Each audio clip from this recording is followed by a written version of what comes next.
this legend almost that Priscilla has been crafting in the media and in the culture for going on 5 decades now about who she is. Back in 2013, I read this book and it basically shattered my image of who I thought Priscilla Presley was.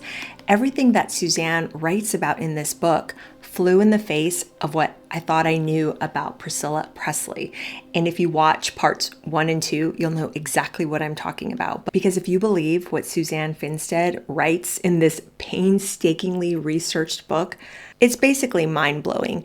And as a lifelong Elvis fan, I thought I knew Priscilla as always this sweet, shy, demure, innocent, 14-year-old who met Elvis, fell hopelessly in love with him, and really wanted nothing from him other than to love him and have him love her. And she was just, wanting this perfect relationship and marriage. This book just flies in the face of all of that. I'm going to read you the back cover because every part of this book is awesome. Even the back cover, okay, is the myth-shattering account of the most famous and most taboo love story in rock and roll history. Child Bride reveals the hidden story of rock icon Elvis Presley's love affair with 14-year-old Priscilla Presley, the 9th grader he wooed as a GI in Germany and cloistered at Graceland before marrying her to fulfill a promise to her starstruck parents. Now, keep that phrase in mind. Her starstruck parents, okay? Award-winning biographer Suzanne Finstead perceptively pieces together the clues from candid interviews with all of the Presley intimates, including Priscilla herself, along with hundreds of sources who have never before spoken publicly, to uncover the surprising truths behind the legend of Elvis and Priscilla, a tumultuous tale of sexual attraction and obsession, heartbreak and loss. Child Bride, the only biography of Priscilla Presley, unveils the controversial child woman who evolved from a lonely and sexual, precocious teenager kept by the king of rock and roll into a shrewd businesswoman in control of the multi-million-dollar Elvis Presley empire, a rags-to-riches saga of secrets and betrayals that began when Priscilla was only 3 years old. Now, when she says this is the only major biography of Priscilla Presley, she's absolutely right, even to this day. Now, this book was written in 1997, published in 1997, and today, in early 2026, there still is no major biography of Priscilla Presley, save the 2 books that she has written herself about her version of events of her life story and her love and marriage and relationship with Elvis. And she tells a very different story from what we will read in Child Bride. I can't wait to get you guys started on this. I had no idea when I conceived of writing a biography of Priscilla Presley in the summer of 1995 that I would be opening a Pandora's box. In the then 18 years since the death of Elvis Presley, a virtual cottage industry had arisen, a veritable library of Presley books, feature films, television movies, television series, documentaries, a university course, even a religion. Elvis Presley had transcended legend to become what one journalist I interviewed compared with popular culture's secular equivalent of a saint.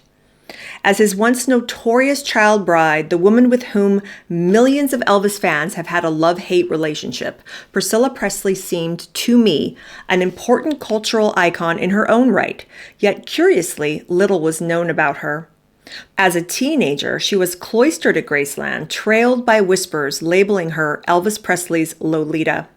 Once married to Elvis, Priscilla regained her status as Hollywood's best-kept secret, virtually unrecognized apart from Elvis. When Presley died, she was mentioned in passing in the Elvis biographies, often the first sections to which readers would turn, eager for more information about the king's mystery child bride. Of all the fascination surrounding Elvis, his bizarre courtship of 14-year-old Priscilla held the greatest intrigue. What was the real reason the parents of a 9th grade girl permitted their daughter to date, then live with a rock star? What spell did Priscilla cast over Elvis that drew him to her, and what kept him attached? Those were the unanswered, burning questions of Elvis's mythology. When Priscilla wrote her own memoir over a decade ago, it became an immediate publishing sensation. Yet the story still had not been told. Priscilla's autobiography revealed next to nothing about her life before or after Elvis and contained no recollections from anyone but Priscilla. My intention was to research and write a definitive biography of Priscilla Presley, consort to arguably the greatest cultural icon of modern history, to fill a gap in the existing Elvis archives. I had no reason at the time to suspect that her book or the stories she told were anything other than true, merely incomplete.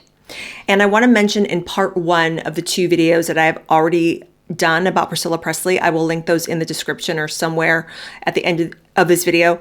That was actually the biggest criticism that most critics gave to her second book that she released just this past fall in 2025. It was called Softly as I Leave You. The critics were basically saying that what type of polished narrative is this still? Like, this is a lot of rehashing of stuff that we've already heard her mention in her old book, or, she's spun ad nauseum over the different interviews that she's given and spun over the last few decades, that it seems like she's more intent on preserving a fiercely guarded narrative and she's holding everything still, even to this day, close, rather than just really open up and tell us who she is. So I thought that was interesting that this author is recognizing that even when reading her first book, Elvis and Me. And Elvis and Me was published in 1985. So, how many decades in between 85 and 2025 where that's what critics are saying? They're like,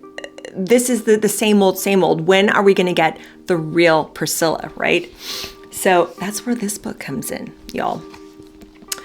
As I started on what would become 2 years of intensive research, clues began to surface, suggesting that the story Priscilla told of her life was not as it was. Priscilla Presley, I discovered, was a woman of many and profound secrets, beginning when she was a child of 3 and continuing ever after. Deep in the attic of her past was a closet door, behind which were skeletons unimagined. Putting together the pieces of her hidden life was tantamount to solving a Rubik's Cube.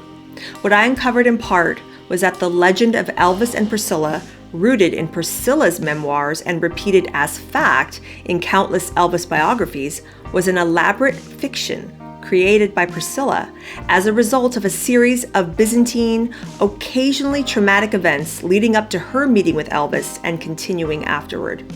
The real story is infinitely more powerful than the myth, and ultimately tragic. The true Priscilla more complex. Priscilla Beaulieu Presley is not and never was the fragile, demure child woman she has come to personify. She is, in a word, a survivor, a woman of indomitable will and almost frightening determination. And we cover that in The Origin of Priscilla Presley. You get a little taste about how determined Priscilla Presley was to meet Elvis, and she was 14 at the time. Now, the story is tragic.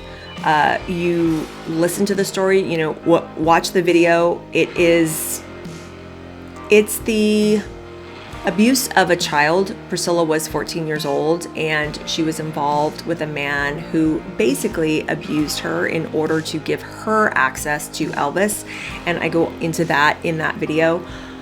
But point being, it's a completely different account when you compare it to what so many now see as a fiction. What Priscilla weaved, the story and image that she was trying to portray.